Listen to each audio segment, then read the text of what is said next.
नमस्ते छात्र दोस्तों, PVM e learning YouTube channel पर आप सभी का स्वागत है।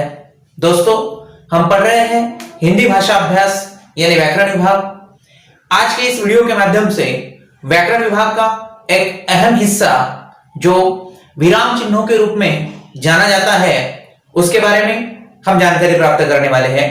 दोस्तों, वीडियो को अंत तक देखिए और विराम चिन्हों की संपूर्ण जानकारी प्राप्त कीजिए। साधारणतः दोस्तों, विराम चिन्ह किसे कहते हैं, विराम चिन्हों का प्रयोग कहां कहां किया जाता है या विराम चिन्ह कौन कौन से हैं, इनके बारे में हम जानकारी लेंगे। तो दोस्तों, चलिए पहले समझ लेते हैं विराम चिन्ह किसे कहते हैं। विराम इस शब्द का अर्थ होता है रुकना। अब विराम यानी रुकना या विश्राम लेना, इसकी मूलतः परिभाषा बना सकते हैं हम दोस्तों कि भाषा के प्रयोग में कम से अधिक भाषा का प्रयोग करते समय कम से अधिक समय के लिए रुकना या आश्चर्य प्रकट करना या कभी प्रश्न पूछना या किसी को उद्गारित करना या मन के विभिन्न भाव प्रकट करना।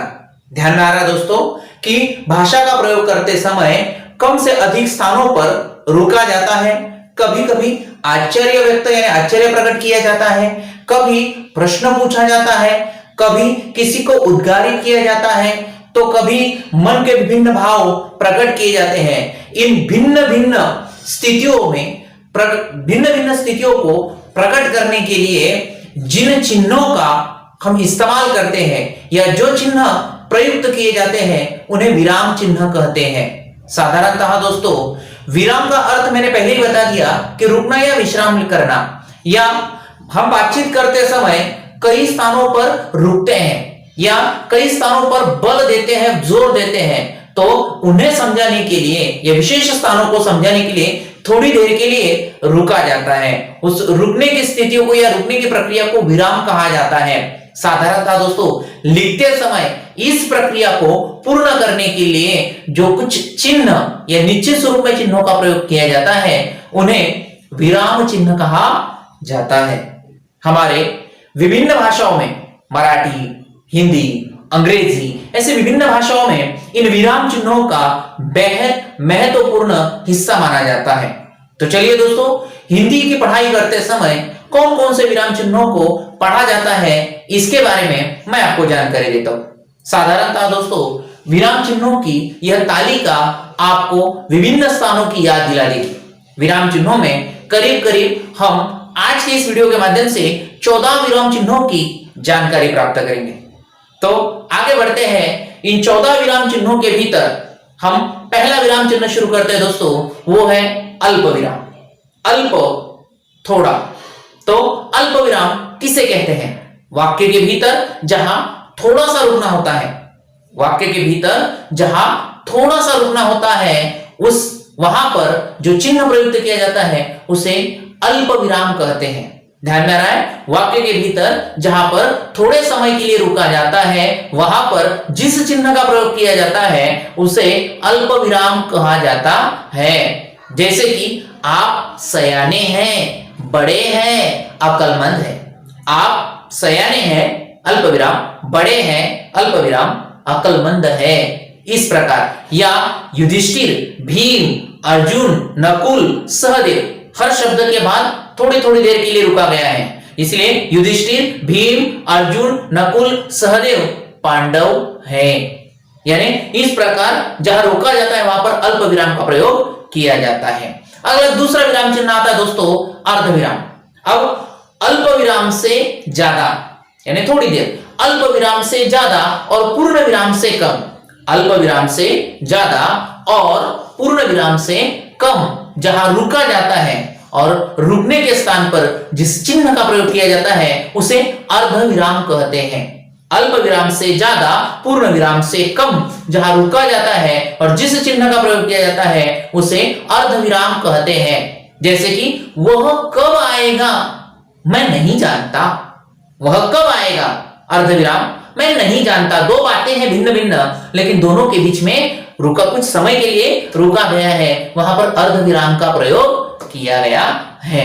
तीसरा चिन्ह आता है दोस्तों जो सभी भाषाओं में प्रयुक्त होता है लेकिन अलग अलग स्वरूप में, वो है पूर्ण विराम, जिसे हम हिंदी में खड़ी पाई भी कहते हैं। अब पूर्ण विराम यानी फुल स्टॉप, पूर्ण विराम किसे कहते हैं? तो वाक्य को पूर्णतः प्रकट करने के लिए पूर्ण विराम का प्रयोग किया जाता है। जहां वाक्य पूर्ण होता है, जहां बात समाप्त होती है और जहां अंत में रुका जाता है, वहां पर फुल स्टॉप पूर्ण विराम का प्रयोग किया जाता है। जैसे उदाहरण के स्वरूप में ले सकते हैं, गुरुजी कक्षा में आ गए, बात पूर्ण हो गई, खड़ी पाई यानी फुल स्टॉप लग गया। या वे जरूर आएंगे, आने की क्रिया पूरी हो गई तो जरूर आएंगे, फुल स्टॉप यानी खड़ी पाई वहां पर लगती है। अगला चिन्ह आता है दोस्तों प्रश्न चिन्ह।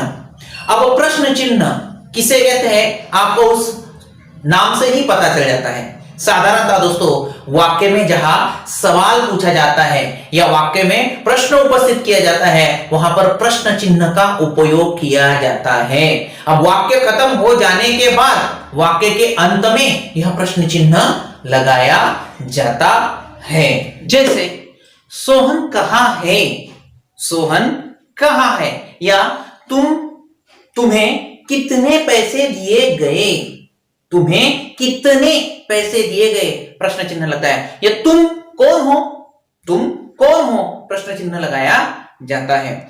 अगला विराम चिन्ह आता है दोस्तों, वो है विस्मयादि बोधक चिन्ह या विस्मय चिन्ह।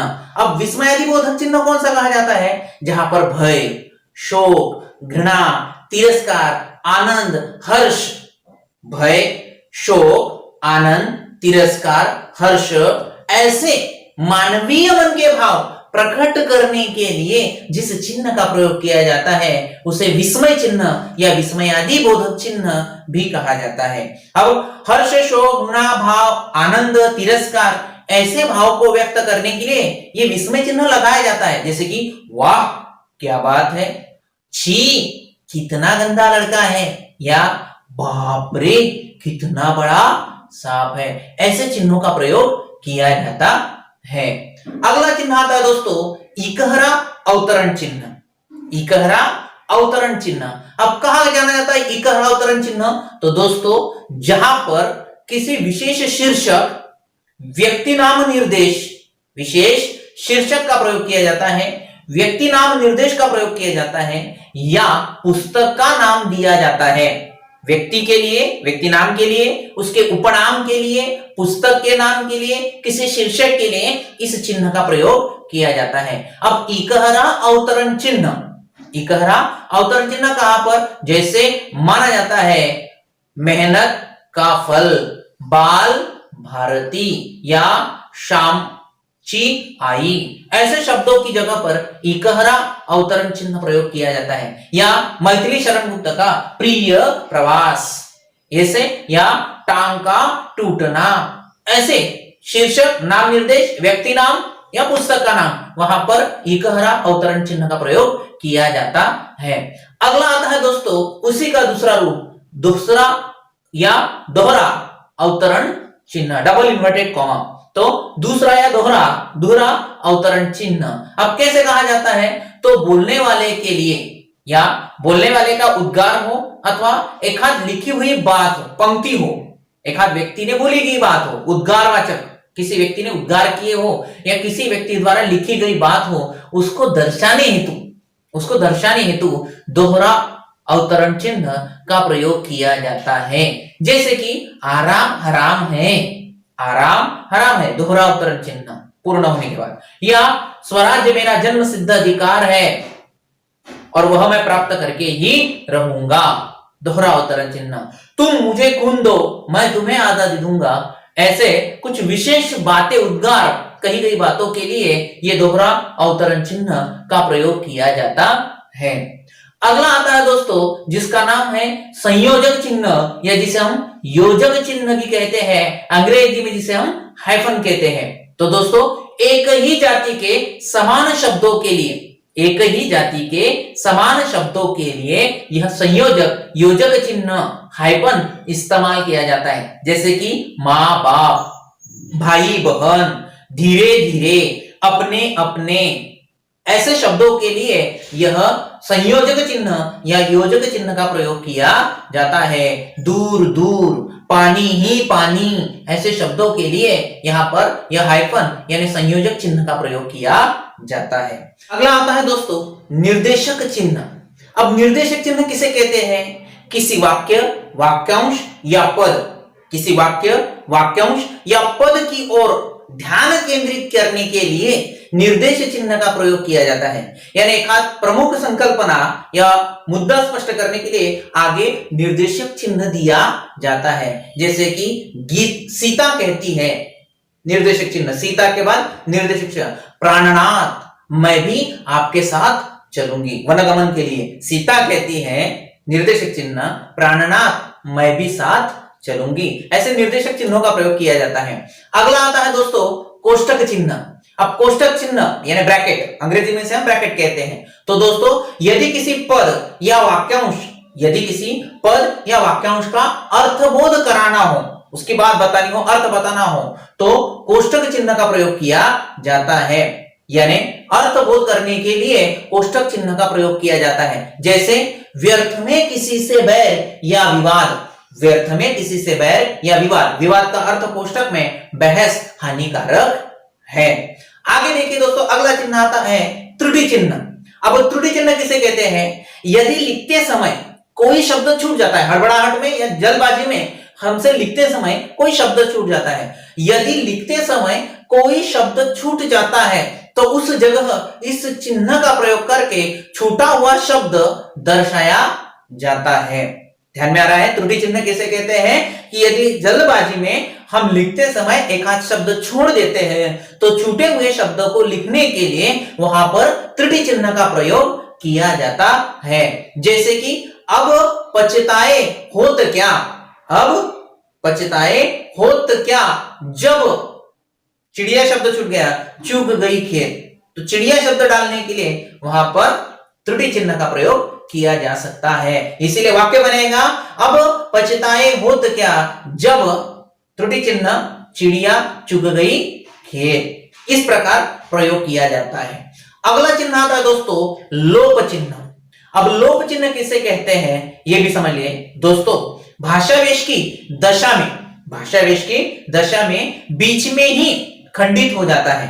यानी हम किसी वाक्य, वाक्यांश, पद, पद्यांश या परिच्छेद व्यक्त कर रहे हैं या लिख रहे हैं, तब क्या होता है भाषावेश की दशा में कुछ बातें होती है जो बताना मुनासिब नहीं होता है, उस वक्त वो बात खंडित हो जाती है या ज्यादा बड़ी बड़ी बात को व्यक्त न करते हुए वहां पर खंडित किया जाता है, वहां पर लोप चिन्ह का प्रयोग किया जाता है। जैसे कि सीता कुछ बातें लोप है, लक्ष्मण प्राणनाथ से कहना, यानी लोप वहां पर हो जाता है, कुछ बातें, कुछ शब्दों का वहां पर लोप किया जाता है यानी समाप्त की जाती है। अगला चिन्ह आता है दोस्तों लाघव चिन्ह। अब लाघव चिन्ह किसे कहते हैं? तो किसी बड़े शब्द का, ध्यान में लीजिए, किसी बड़े शब्द का प्रथम अक्षर लिखकर, किसी बड़े शब्द का प्रथम अक्षर लिखकर उसके आगे शून्य लगा दिया जाता है, यानी पढ़ने वाला उसे पूरा पढ़ लेता है। जैसे कि एक बहुत बड़ा शब्द है डॉक्टर, डॉक्टर, तो डॉक्टर शब्द में लिखते समय डॉ, वकील एड, प्राध्यापक प्रा, श्रीमान श्री, ऐसे शब्द है। यानी जो शब्द बहुत प्रसिद्ध हो या उसके बार बार लिखने में आवश्यकता न पड़े या आवश्यकता पड़े तो उसके लिए पहला अक्षर लिखकर उसका लाघव चिन्ह लगाकर वो बात पूरी या वो शब्द पूरा किया जाता है। अगला आता है दोस्तों अंतिम, वो है नुक्ता चिन्ह। हमारे हिंदी भाषा के भीतर ड वर्ण और ढ वर्ण, ड वर्ण और ढ वर्ण यह नुक्ता चिन्ह के रूप में माने जाते हैं। शब्द के बीच में ड और ढ वर्ण आते हैं, वहां पर नुक्ता चिन्ह प्रयोग किया जाता है। जैसे कि पढ़ाई, कढ़ाई या बड़े, छोटे, पेड़, ऐसे शब्दों की जगहों पर यह नुक्ता चिन्ह लगाया जाता है। तो दोस्तों इस प्रकार तालिका के अनुसार हम विराम 14 प्रकार के विराम चिन्हों की जानकारी ले सकते हैं। दोस्तों विराम चिन्हों का प्रयोग करते समय सोच समझकर, परिभाषाओं को समझकर आप कीजिए। विराम चिन्हों के लिए कक्षा 9वीं और 10वीं में 1 अंक के लिए सवाल पूछा जाता है। यदि विराम चिन्हों को आपको समझना है तो आप इस तालिका को देख सकते हैं। यहाँ पर विराम चिन्ह दिए हैं, साथ ही साथ विराम चिन्हों के नाम दिए हैं और विराम चिन्हों को कौन से वाक्य में प्रयुक्त किया जाए या किस प्रकार प्रयुक्त किया जाता है उसके बारे में भी जानकारी आपको यहाँ पर इस तालिका के माध्यम से दी हुई है। आपको यदि विराम चिन्ह अच्छी तरह समझते हैं तो चैनल को लाइक और सब्सक्राइब करना न भूलें।